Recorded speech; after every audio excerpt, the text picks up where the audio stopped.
Sadiq Khan and Keir Starmer are actually bringing our country totally in disrepute, not just within the country, but worldwide.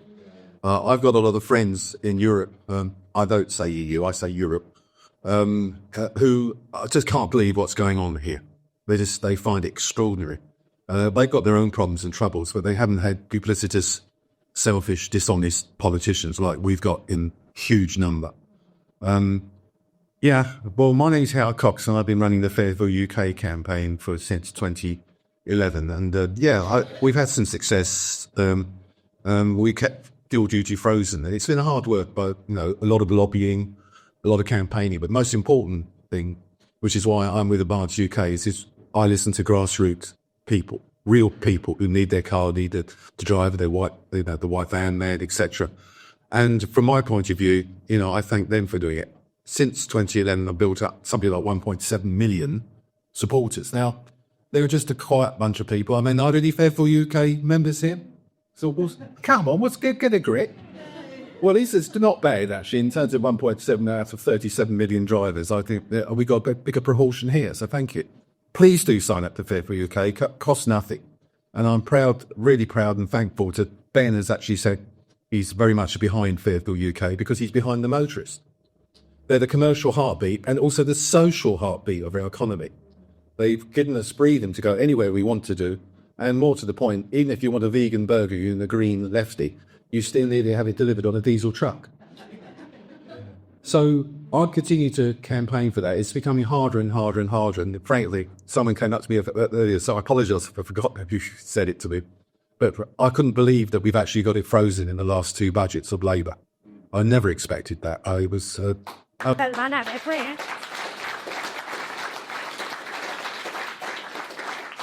Most of my campaigning for Fairfuel UK has been with, dare I say that, party called the Tories. Tory in name only. Bless them. But there are some really good, as there are in, believe it or not, in Labour, good backbenchers. And there are quite a few Labour petrol heads, believe it or not. And I feel very strongly in support of one particular Labour guy, and that's Graham Stringer. You may have heard Graham Stringer. He's been around for, I think it's 30 years in Parliament as an MP. But he actually, when I actually produced a report, an economic analysis to prove that the 2030 ban of new diesel, new petrol car sales would actually cost 5 times any benefits. He was the first to contribute a quote for the press. And all I can say is that if I was, let's put it this way, if you were the Minister of Transport and someone came to you in your team and said, I can give you £80 billion worth of benefits if we get rid of diesel and petrol new car sales by 2030. That sounds great, fantastic. How much would it cost us? 400, but you'd be thrown the door, would you? You're shown straight out. But no, they welcomed it because Ed Medibat, as we all know, that man he is wrecking this country, and he is fundamentally probably the most popular with Angela Rayner to become the next leader of the Labour Party, which scares the living out of me. And from all the time I've been actually campaigning, I've met some really good backbench MPs, but when they get into government, they suddenly get some sort of Alzheimer's, or something like that, and they just seem to forget their roots, their grassroots. And I, was asked, as you probably know, I stood for the Deformed Party. Did I say Deformed Party? That's a good one. We can use that one bit. The Deformed Party, and also, what's his name, Nigel Farage. He actually asked me to stand for London Mayor, and I turned them down because, in the first instance, because Fairfuel UK has to remain apolitical. It can't be seen to be, because there's 37 million drivers, as I said earlier, in the Greens, lefties. Even the Lib Dems drive, and they need their cars, etc. But I turned them down, and I thought, no, I can't do this. But after 3 invitations, one from Richard Tice, and one from Nigel Farage, and one from another senior reform headquarter going, I decided to say yes, only for one reason, because I wanted to get rid of ULEZ in London, the ULEZ expansion, and that's fitted in with our sort of raison d'etre for the campaign. And I met some wonderful people in that campaigning thing. One of them is sitting in the front there, Paula, who's helped campaign tirelessly. You really recognise her. She's been on lots of pictures with me, staying in whereas was it Abbotsware, around all those sorts of places. And all I can say is that I met some great people who need their vehicle. So I'm going to ask a question of you here. Who drives a diesel? Okay. Petrol? It's. Do you know what? If I asked that question a year ago, it wouldn't be the other way around.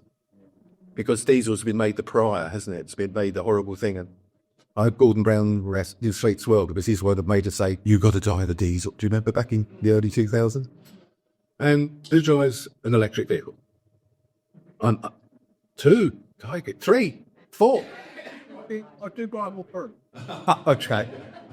No, but can I just say, I'm not anti-electric vehicles one bit. They're fantastic. I took a test drive on Jeremy Clarkson's, the Top Gear circuit, and one of the fastest Teslas, I can't remember the actual name, I drove in there. To go from 0 to 60 in 2.5 seconds is totally silent, but it's experience. I'd love to do it again. But we don't want things like that forced upon us, do we?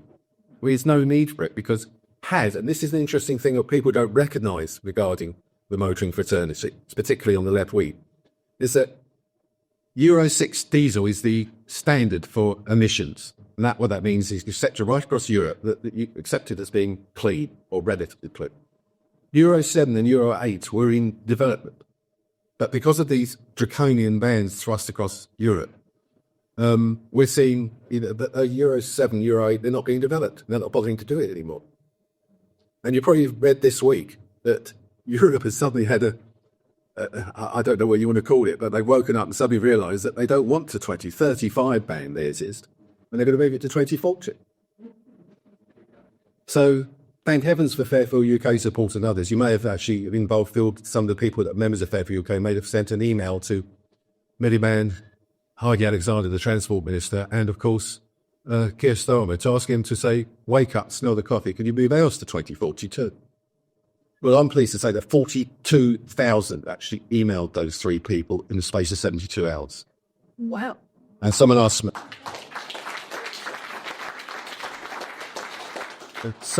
how I did it, got this whole thing in the budget in terms of keeping it frozen. Next year is going to be the hardest of all, because they promised to reverse Rishi Sunak's temporary cut in September of next year, so that's going to go up by 5p. They would also reintroduce a thing called a fuel price escalator, which there's another thing which Brown left young David Cameron. What's his name? Who's the Chancellor? Yours. Thank you. I thought you remembered him. They left him this fuel price escalator, and what that is actually, fuel prices or fuel duty will go up by inflation plus a penny or two. So had been in place for the last 15 years, the fuel price escalator, if you take it to its literal extrapolation on a spreadsheet of what could have happened on a basically average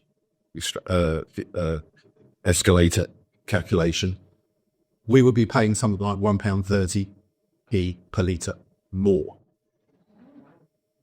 That wouldn't happen. Even they can't be that stupid, can they, to do that stuff, because it would have wrecked the economy completely. But had they gone for something like 10 to 13 or 14% of that, we would be looking at something like paying about another 30 or 40 pence per litre, had it not been for Fairfuel UK.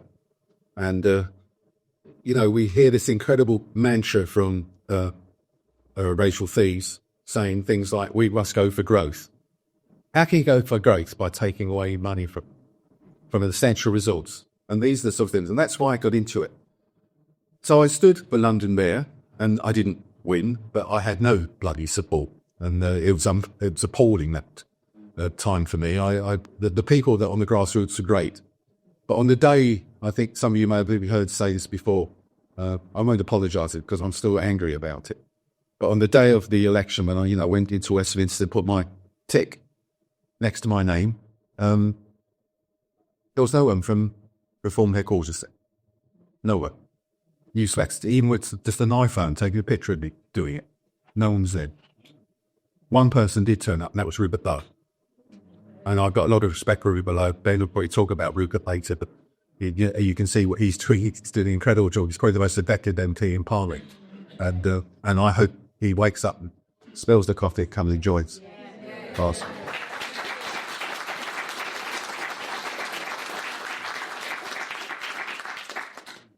And then, guess what happened? Rishi Sunak went to the country, didn't he, and said, standing in the rain, no, we're going to go for a general election. And suddenly, out of the woodwork came Nigel Farage. And he decided to come into the party and say, I'm the boss, I'm the leader.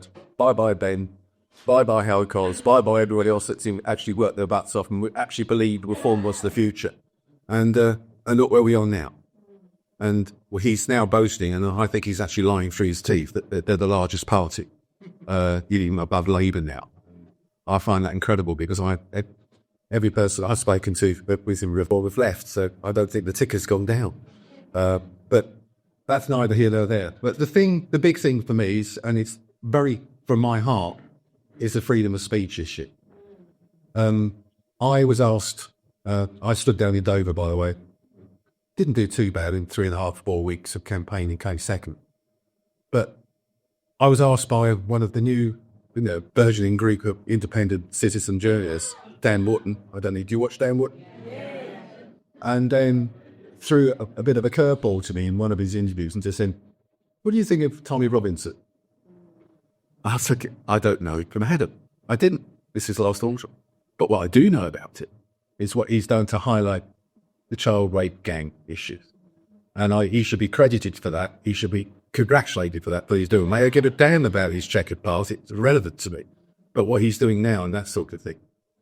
Today, I submitted a 1,000-word article to a national newspaper. They asked me to write an article about my relationship with Tommy Robinson. They picked this up. Whether they carry on with it, it's actually a tabloid. It's a bit more than a red top. And when I wrote it, I had to say to her, I had a lump in my throat because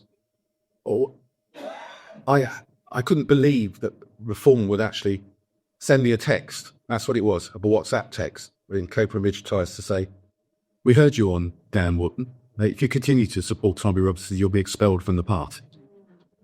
And I know you've probably heard that about, but it still really makes me so angry about, I thought they were the bastion of free speech and how wrong we are to actually even think that way. So and this is where I really met Ben, because Ben was actually, I called on him and he said, what do you think I should do? And he said, walk away now, Al, get out of there. And I took his advice, he was right to do it. And I've had no regrets whatsoever.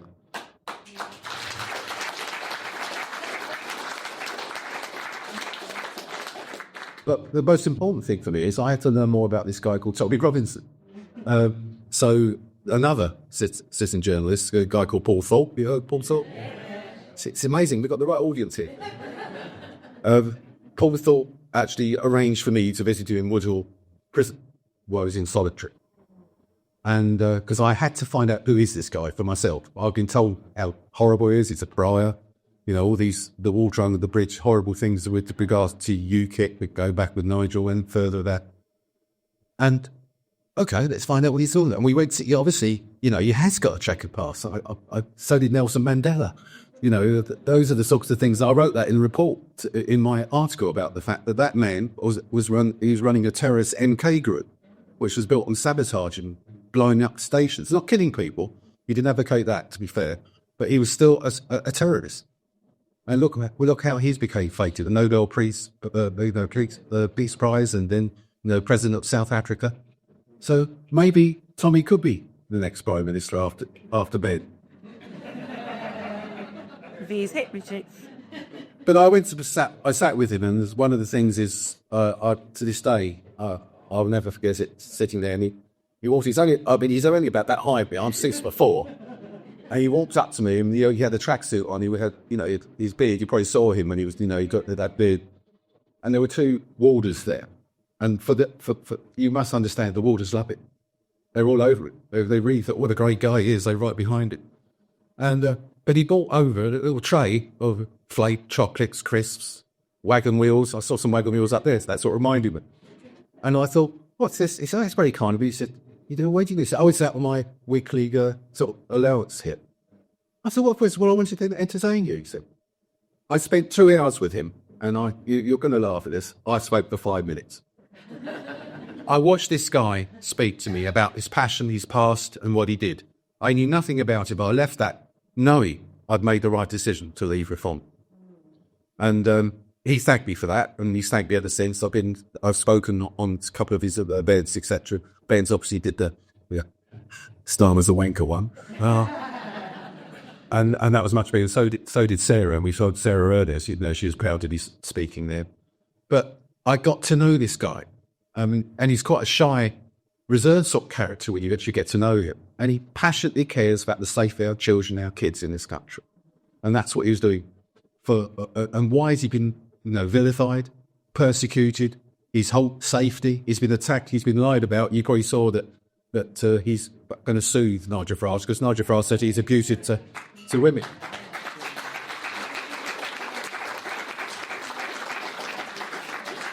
But moving on quickly, because you wanted to listen from the main man, is that this freedom of speech thing matters so much to me.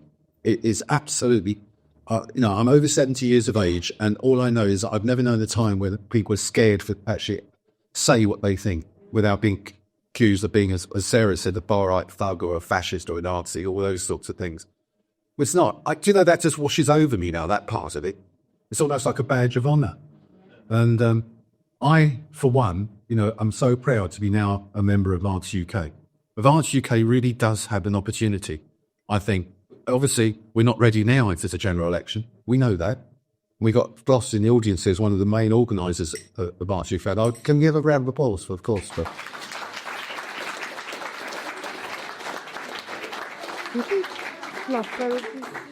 Floss is the engine room of the thing, and it's regularly puts me in my place for saying wrong things and all that sort of thing, don't you? But the important thing is we're small and we're growing, but what we do have, and again I'm going to repeat what Sarah said, we feel welcome, we feel warm. I went to loads of reform meetings in the latter part of my time with them when before I actually announced that I support Tomic. And I felt that there was so much backstabbing and people vying for places all over things. And Ben has got the scars to prove it, the how, he was being treated. And he's got lots of information, which he keeps to himself. And I'm privy to some of that information. But frankly, they are totally a dictatorship. They're not a democratic party. There's two people there, as Zia Youssef and obviously Nigel Farage. And those two are running the show. Yeah, they're doing well now, but they're in a fortunate position. Totally fortunate and lucky because Labour and the Tories have basically buggered it up. Everything up for all of us. But Advance UK, under Ben, I am so proud to be selected. I'm on the college, and that's the other big thing for everyone to understand what the college really is about. There's two aspects of it. One is the college is made up of critical thinkers, genuine people. One of them is a bowler-hatted farmer, who I'm delighted is on board now, and we will create policies. They will come. I don't think it's much of a surprise what those policies are going to be for anyone who knows the people that are involved. And the other one, the most important thing for me, is that Ben is held to the highest level of scrutiny. If he doesn't deliver, the college can ask him to step down, go away, or we get someone else in. What leader would set up an organisation with that sort of scrutiny other than Ben Habib?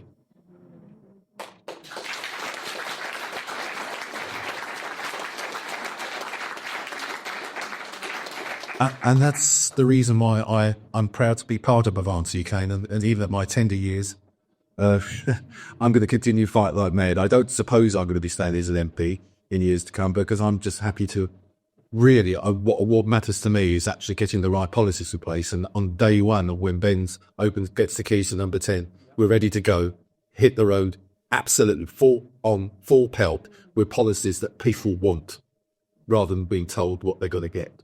So that's the important thing for me. So I will wind up a bit now, but one of the things that's very important for everyone to understand is that this really is our only chance, we're in a situation now. I don't know what people think here. Well, when do you think there'll be the general election? Any idea? You all think next year? Because there's a high vote class. 27, 26 a kickball. Well, that's interesting. Because that's the point. It depends on how Labour see this, because it's like turkeys voting for Christmas, isn't it? They're not going to get rid of their £96,000 salary and all the things that go with it, all the prestige. The fact that if there's one particular who remained quiet at the moment, his name, but he came up to me after the first budget and said, "You've done a cracking job yet again, Hal, Fairfuel UK, kicking fuel duty frozen. This year, we went for the farmers, not the motorists." And said, "But next year we're going to go for you." We just had that next year, and I'm delighted he didn't go for the motorists, but they warned us this time. The 5p cup is going to go up.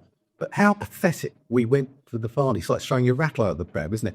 They're not thinking about what does this mean to the economy, what does this to our community, all these sorts of things. We are run by a bunch of infantile, juvenile twats. And that's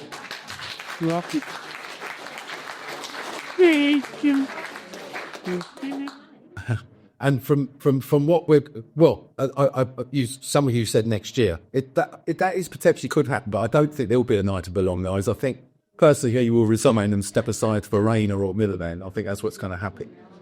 And there's no way they're going to give up that majority. It's just not going to happen. So maybe it could happen in 28. That's my prediction, which gives us plenty of time to actually build. And Ben would talk about, you probably heard him talk about the number of members we need to build up by that time, because then the next thing is the freedom of speech, is the fact the mainstream media. The mainstream media was screwing us something rotten moment in time. I was, like Ben, not so much as Ben, because Ben was on GB News three or four times a week. He was on Talk TV 2 or 3 times a week. I was on about once a week or 2 or 3 times a fortnight, that sort of thing, regarding motoring and political issues. But as soon as I declared my support for Tommy Robinson, that did go down noticeably. And soon I joined, by the way, it went down when I joined Reform, but now Reform is the GB News propaganda. Oh, that's the propaganda channel. It's interesting how fickle and nasty the mainstream media have become. And that's why you should all give your support to people like Paul Thorpe and Dan Wooden and Maya Toosey, and there's lots of others out there, Richard Inman, We've Gone Forever. And now our wonderful own podcast, which is called Fearless. That's the one you should also come in. But the mainstream media have actually, I can't believe it. Last week, I was rung up by Andrew Pearce's producer for the breakfast thing regarding the budget. How would you come and talk about? And I thought, well, okay, yes, I'll do that. And then half an hour later, they got up and said, sorry, you can't come on. I said, why is that? He said, well, you're in the Barts UK and you support Tommy Robinson. I wish I recorded it. Yeah. But that's what they didn't say. It's so direct way of putting it. But Roundhouse said, well, you're involved too politically at the moment. I said, what do you mean? And I got it out of it. Tommy and the Barts UK. It just sticks. And, you know, we've been in a situation now with the mainstream media. I used to write regularly for The Sun. I used to op-eds. They even paid me, £1 a word. It was great stuff, you know, and when you write 800 words, and, you know, 800 quid's not to be scoffed at. And those went down well. Some of the comments that got back from, you know, Victoria Newton, the editor, and Joan Slack, the deputy editor, we used to say, we get great comments about your articles. But I supported Nigel. That I went down. But now, with Nigel now, I probably could have gone up now. But as soon as I realised that I support Tommy Robinson, that far-right activist, I'm sent to Coventry. It's ridiculous. So I've written this article for this tabloid paper. It's not a big tabloid paper. In fact, it's the Eye. They've asked me to write this article. And really, from my point of view, I'd have been told to shut up. But I'm trying to get across the fact that the Barts UK is a serious, genuine party that we all should be getting behind. And from this particular correspondent or journalist, whatever you call him, who asked me to do this, I just don't believe he's going to publish what I've written, because it's quite hard-hitting, attacking the media, mainstream media, and politicos. So on that note, I will shut up now. I was told half an hour, literally, yes, dropped it. But I'd like to say thank you so much for listening to you, and please, just one more thing, all join the Barts UK, please do that. But just also have a look at Fairfuel UK, it's free, it's lovely to go there. You all drive, you need your car, keep helping campaign, because I'll be working closely with the Barts UK and making sure we get that fuel duty kept frozen next year. Thank you.